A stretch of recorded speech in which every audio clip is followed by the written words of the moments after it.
Welcome to the deep dive. Today, we are taking a bit of a sledgehammer, really, to something fundamental in learning English, the alphabet itself. Our mission is to explore this really interesting literacy system that uses something called Soundboxes. It's designed to, well, shortcut the whole process for reading and spelling. And the thing that jumped out at me immediately from the sources is how this system just completely rejects, starting with the ABC order. Like throws it right out. Yeah, and it almost has to, right? Because it's tackling this basic conflict we have in English. It's about the numbers, really. English has around 44 distinct sounds, phones, technically speaking, but we only have 26 letters to represent them. 44 sounds, 26 letters. Yeah, that's a big gap. It really is, and that mismatch is what makes learning to read so tricky, almost like a guessing game for kids starting out.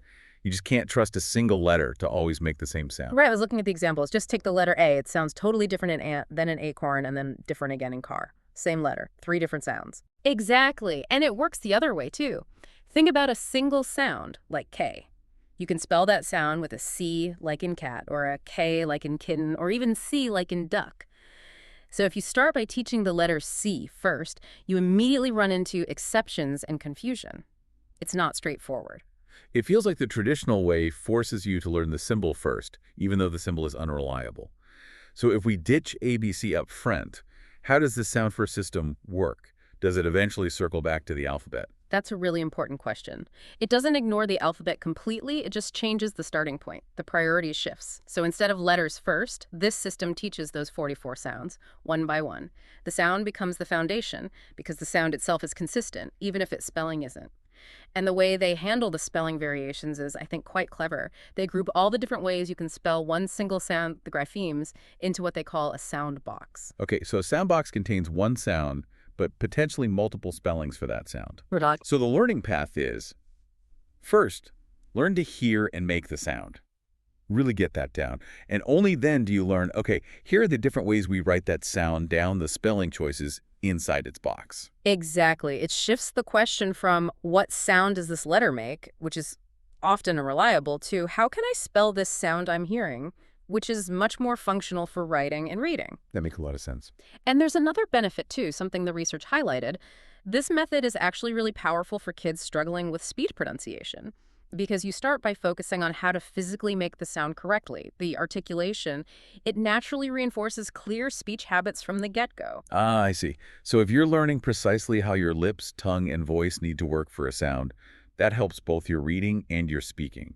2 birds, 1 stone, sort of. You got it.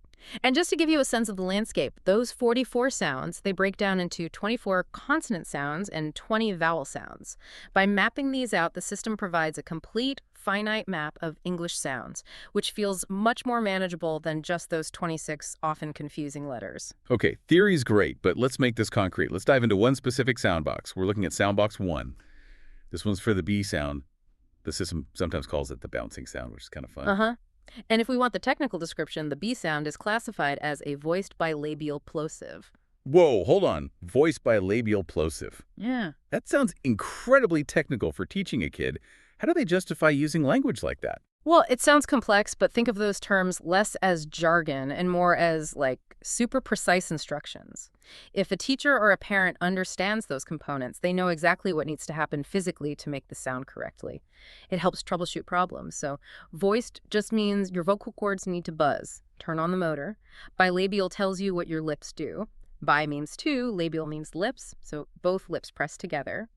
And plosive describes the airflow. You build up air behind your lips and then release it in a little puff, a pop. Okay, broken down like that, it's actually quite practical. Voiced, feel the buzz. Bilabial lips together. Plosive, pop the air. I can see how that helps diagnose if a kid isn't quite getting it. Exactly. It's like a little instruction manual for your mouth. All right, so that's the sound itself. What about the spellings inside the B sound box, the graphemes? Right. So for the B sound, there are 2 main spelling choices taught using specific keywords to help memory. Okay, what are they? Keyword 1 is bird. This represents the most common spelling, just the single letter B, like in boy, bat, tub, standard stuff. Got it.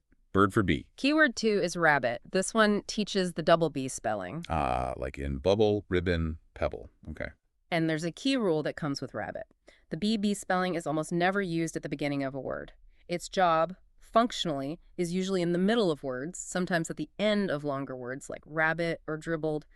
Knowing where a spelling usually appears is really helpful for spelling correctly. That makes sense. It's not just knowing the options, but knowing when to use them. Yeah. Okay, so we have the sound mechanics, the spelling choices.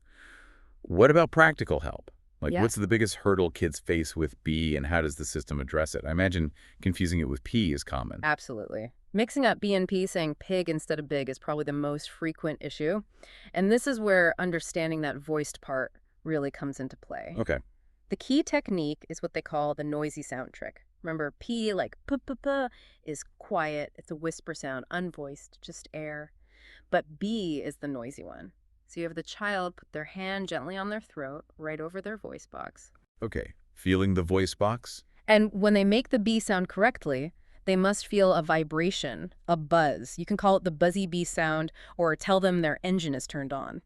Ah, so if they make the sound and don't feel the buzz? Then they're actually making the P sound. That physical feedback, the vibration or lack of it, is immediate. It tells them instantly if they're doing it right, much better than just listening sometimes. That's brilliant. It uses touch, not just hearing. A direct feedback loop. It's incredibly effective. And a little tip for practicing. Start by pairing the B with simple vowels. Saying things like bee, boo, ba, bye makes it a bit easier to get that voicing started right before the pop of air. Makes sense. And keeping it fun is crucial, right? Right. Sources mentioned short activities like 5–10 minutes. Yes, short bursts are key.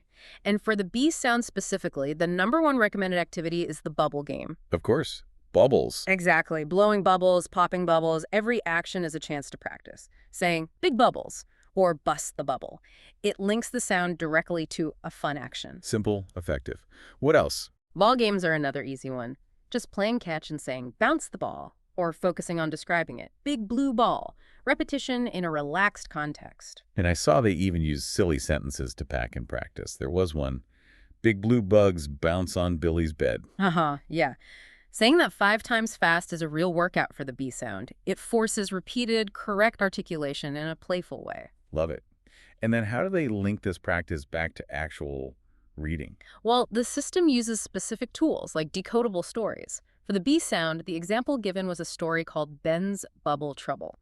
These stories are written specifically to include lots of words with the target sound and its spelling, so words with both B and B, like bottle, rabbit, ribbon. Reading it aloud reinforces recognizing those spellings in context. So it completes the circle from making the sound to practicing it to seeing it written down. Exactly. So if we zoom out, what we've really done is moved away from that potentially confusing start with just 26 letters. We've shifted to this clearer map of 44 sounds, using the B sound box as our example how to make it, how to spell it. Yeah, it feels like this method tries to decode the complexity of English spelling by focusing on the sound first, then organizing the spelling rules around that sound, grouping them into these manageable spelling choices. It turns the chaos into something more like 44 defined functional units instead of 26 slippery letters. That's a good way to put it. Which kind of leaves us with a final thought, doesn't it? For you, the listener, we saw that getting clarity in literacy meant breaking away from a seemingly logical but ultimately unhelpful linear structure, the ABC order, and focusing instead on the smallest functional parts, the sounds themselves.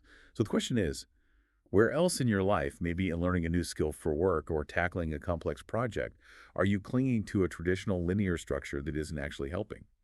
Could you find more clarity by figuring out the core functional sounds, the truly foundational elements of that challenge, even if it means abandoning the usual step-by-step approach?